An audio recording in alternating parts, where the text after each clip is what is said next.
Hello friends, welcome to my channel. तो आज हम बात करने वाले हैं यूपीएसआई में हिंदी से रिलेटेड जो पेपर आता है उसके लिए।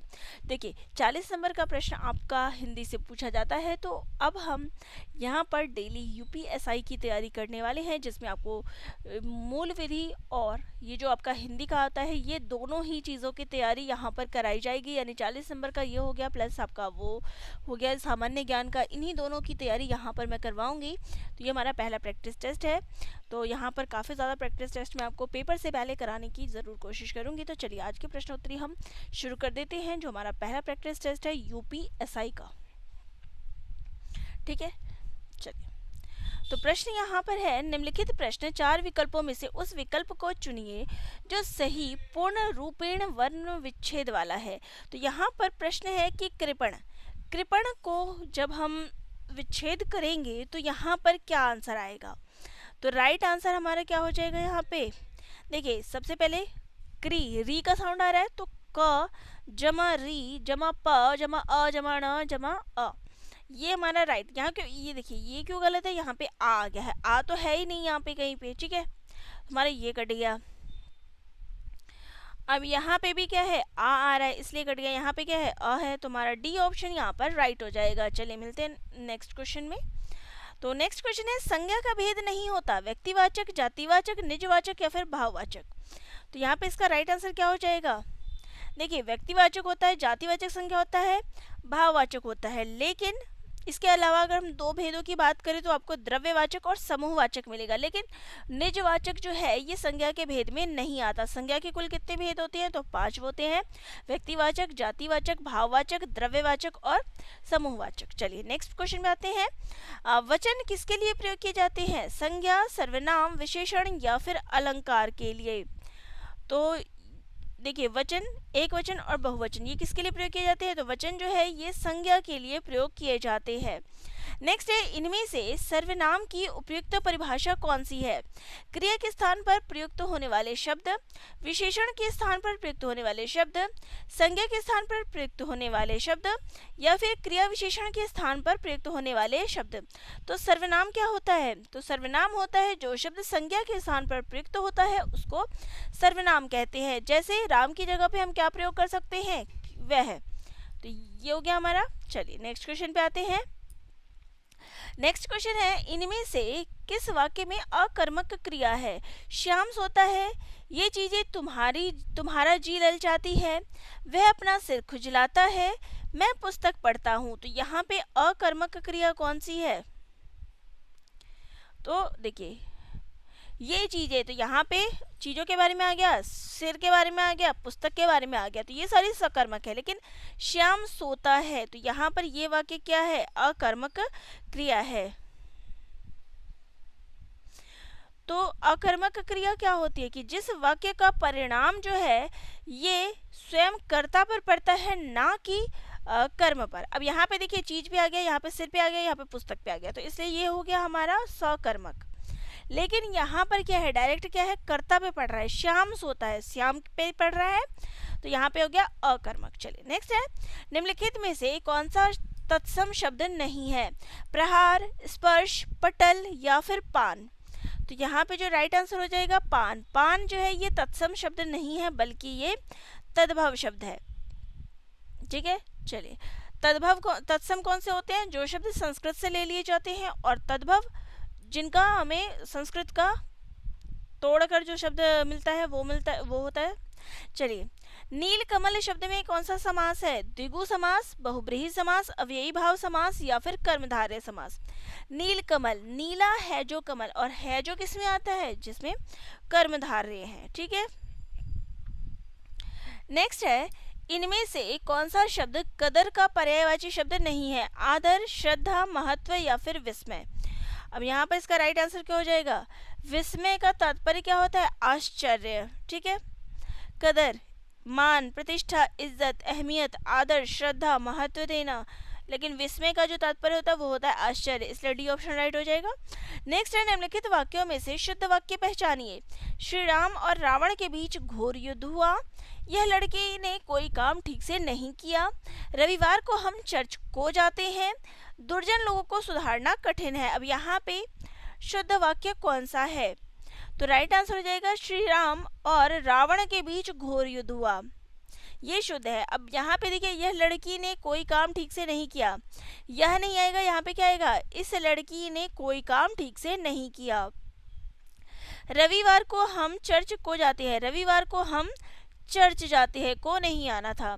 दुर्जन लोगों को सुधारना कठिन है, दुर्जन को सुधारना कठिन है, लोगों नहीं आना था, ठीक है, तो इसलिए ये हो गया। चलिए फिर यहाँ पर आपका अनुच्छेद आ रहा है, चलिए अनुच्छेद पढ़ लेते हैं। क्या आपको पता है कि विश्व में सबसे जटिल तंत्र आपके मस्तिष्क में ही स्थित है?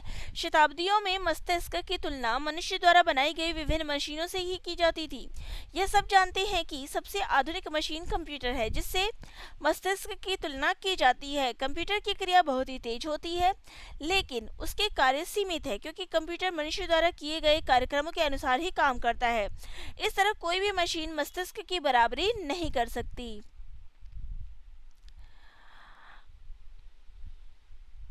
मस्तिष्क में असंख्य तंत्रिका कोशिकाएं जटिल रूप से जुड़ी हो रहती है, जिसके कारण इसको सूचना प्राप्त करने, मस्तिष्क में उनका संग्रह करने, स्मरण करने और सूचनाओं को प्रोसेस करने और साथ ही नए नए विचार उत्पन्न करने की क्षमता मिलती है। वैज्ञानिक बुद्धिमान कंप्यूटर बनाने की जी तोड़ मेहनत कर रहे हैं, लेकिन यह अलग ही कहानी है। यदि हम मानव सभ्यता के इतिहास की ओर देखें तो पता चलता है कि मन और इसकी मानसिक प्रक्रियाएं सदैव से ही दार्शनिकों के बीच रोचक चर्चा किंतु मतभेद का विषय रही है।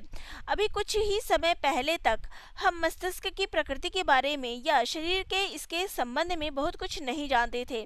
यहाँ तक कि मन, जिसे आध्यात्मिक माना जाता था, और मस्तिष्क, जिसे सांसारिक समझा जाता था, दोनों के बीच संबंध के बारे में भी मतभेद था। तो ये हमारा पैराग्राफ हो गया। चलिए अब इसके भी प्रश्नोत्तर कर लेते हैं। तो प्रश्न है, मस्तिष्क में जटिल रूप से क्या जुड़ी रहती है? मशीन की क्षमताएं, तंत्रिका कोशिकाएं, बुद्धिमान कंप्यूटर प्रणालियां या फिर मन की भावनाएं?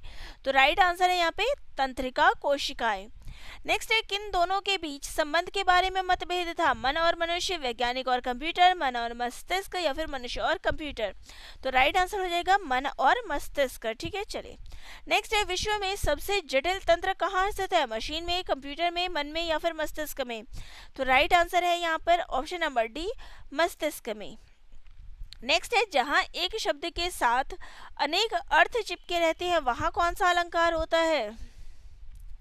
तो अनेक अर्थ जहाँ चिपके रहते हैं वहाँ कौन सा अलंकार होता है? अनुप्रास, श्लेष, वक्रोक्ति या फिर यमक? तो राइट आंसर हमारा हो जाएगा यहाँ पे श्लेष अलंकार, ठीक है। रहीम पानी राखिए, बिन पानी सब सून, पानी गए न उबरे, मोती मानस चून। तो यहाँ पर पानी शब्द के अनेक अर्थ है, एक ही अनेक अर्थ चिपके हुए हैं, ठीक है। नेक्स्ट है, भ्रमर गीत परंपरा के प्रवर्तक कौन है? जगन्नाथ दास रत्नाकर, हरिओध, सूरदास या फिर तुलसीदास? तो भ्रमर गीत परंपरा ये किसकी रचना है? तो ये सूरदास की, प्रवर्तक की बात की है यहाँ पे। प्रवर्तक कौन है? तो सूरदास है। नेक्स्ट है, करुणालय के रचनाकार कौन है? भारतेंदु हरिश्चंद्र, अज्ञेय, सूर्यकांत पाठी निराला या फिर जयशंकर प्रसाद? तो राइट आंसर हो जाएगा यहाँ पे जयशंकर प्रसाद। नेक्स्ट है, उदय प्रकाश इनमें से किस विधा के चर्चित लेखक है? कहानी, निबंधकार, नाटककार या फिर महाकाव्य? तो उदय प्रकाश जो है ये कहानीकार के रूप में जाने जाते हैं। इनकी कहानी है दरियाई घोड़ा, पीली छतरी वाली लड़की, पाल गोमरा का स्कूटर, ठीक है। नेक्स्ट है, क ख ग पत्रिका का प्रकाशन कहाँ से होता था? दिल्ली, वाराणसी, कानपुर या फिर इलाहाबाद से? तो राइट आंसर है यहाँ पे इलाहाबाद से। नेक्स्ट है, दो चट्टाने पर साहित्य अकादमी पुरस्कार पाने वाले कवि हैं? मुक्तिबोध, नागार्जुन, हरिवंश राय बच्चन या फिर केदारनाथ अग्रवाल?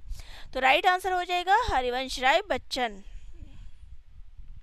इनको 1968 में जो है दो चट्टाने के लिए साहित्य अकादमी पुरस्कार दिया गया था, और जो हरिवंश राय बच्चन है ये हालावाद के प्रवर्तक हैं, ठीक है। चलिए नेक्स्ट क्वेश्चन पे आते हैं। तो नेक्स्ट हमारा क्वेश्चन है, भारतीय संविधान में 22 भाषाओं को आधिकारिक भाषा का दर्जा दिया गया है, जिनमें यह भाषा शामिल नहीं है? मैथिली, मणिपुरी, बोडो, भोजपुरी? तो भोजपुरी जो है ये भारतीय संविधान में 22 भाषाओं में शामिल नहीं है। नेक्स्ट है बघेली बोली का केंद्र माना जाता है रीवा, जयपुर, रायपुर या फिर इंदौर। तो राइट आंसर है बघेली बोली जो है ये रीवा क्षेत्र में बोली जाती है। नेक्स्ट है इनमें से कौन सा व्यंजन दंत्य ध्वनि है, छ, त, पा या फिर क। अब आप इनको बोलिए तो आपको पता चलेगा। तो जो त है ये क्या है, दंत्य ध्वनि है। त वर्ग जो है ये दंत्य ध्वनि में आते हैं। च छ ज ज, देखिए च वर्ग जो है ये च छ वर्ग छ है तो ये तालव्य में आएगा। प वर्ग ओष्ठ में आएगा और क जो है ये कंठ में आ जाता है। ठीक है, यहाँ पे हमारा दंत है, त था दादा ना।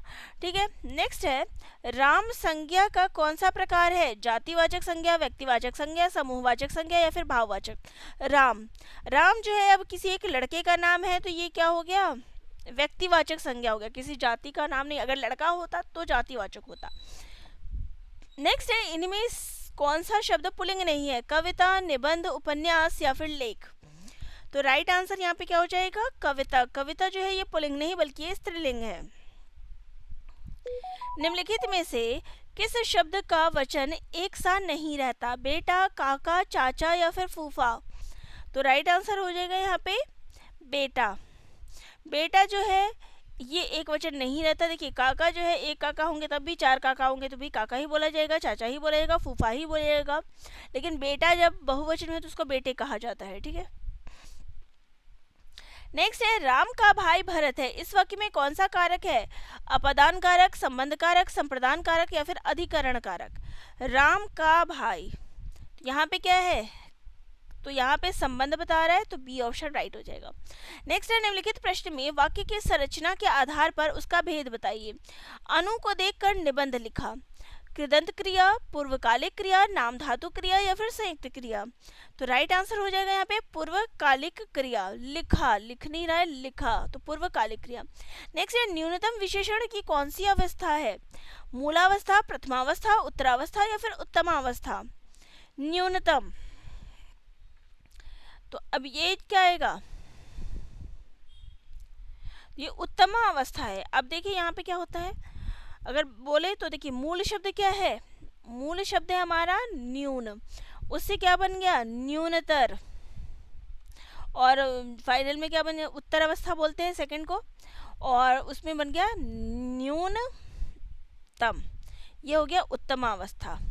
उत्तर अवस्था, मूल अवस्था, मूल, उत्तर और उत्तम। जैसे मैं इंग्लिश में अगर बात करूं तो आपका मूल शब्द होता है, उसके बाद ER लगा देते हैं और सुपरलेटिव में EST लगाते हैं। तो सेम वही चीज़ यहाँ पर पूछी गई है। ठीक है, चलिए नेक्स्ट क्वेश्चन है नौ रस है, इस वाक्य में नौ किस प्रकार का विशेषण है, सार्वनामिक विशेषण, परिमाणवाचक विशेषण, गुणवाचक विशेषण या फिर संख्यावाचक विशेषण। तो राइट आंसर यहाँ पे हो जाएगा संख्यावाचक। नौ, नौ क्या है, संख्या है। नेक्स्ट है केवल, अनुमानतः, सर्वथा, यह किस विशेषण के प्रकार है, कालवाचक, रीतिवाचक, स्थानवाचक या फिर परिमाणवाचक। केवल, अनुमानतः, सर्वथा, ये जो शब्द है ये परिमाणवाचक के अंतर्गत आते हैं। नेक्स्ट है निम्नलिखित प्रश्न में चार विकल्पों में से संज्ञा से बनने वाले सही विशेषण शब्द वाला विकल्प चुनिए। शक्ति से क्या बनेगा, विशेषता, शक्तिवर्धक, शक्तिशाली, शक्तिरोधक या फिर सशक्त। तो राइट आंसर यहाँ पर हो जाएगा शक्तिशाली। शक्ति से क्या विशेषता बनेंगे, शक्तिशाली। ठीक है, चलिए नेक्स्ट क्वेश्चन पे आते हैं।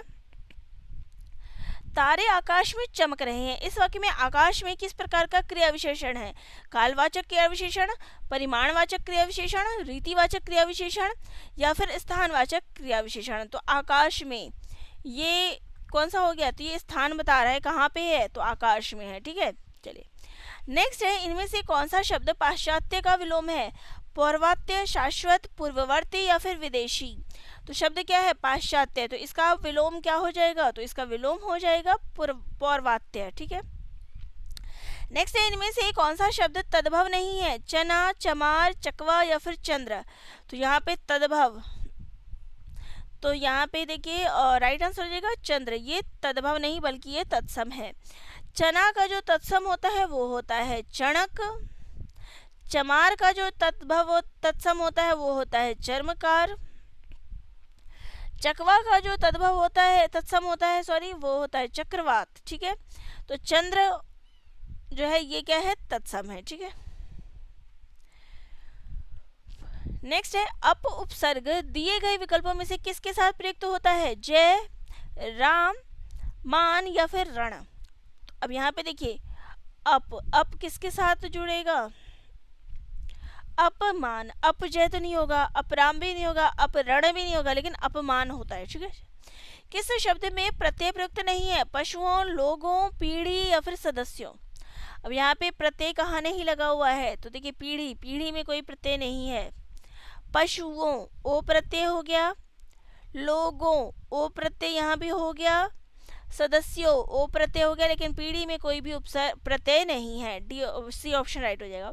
नेक्स्ट है निम्नलिखित में से कौन सा संधि विच्छेद का एक गलत उदाहरण है, महाजमा औज, पौजमा अक, नौजमा इक या फिर परोजमा उपकार। तो यहाँ पे राइट आंसर क्या हो जाएगा, परोजमा उपकार नहीं होता, पर जमा उपकार होता है, ठीक है।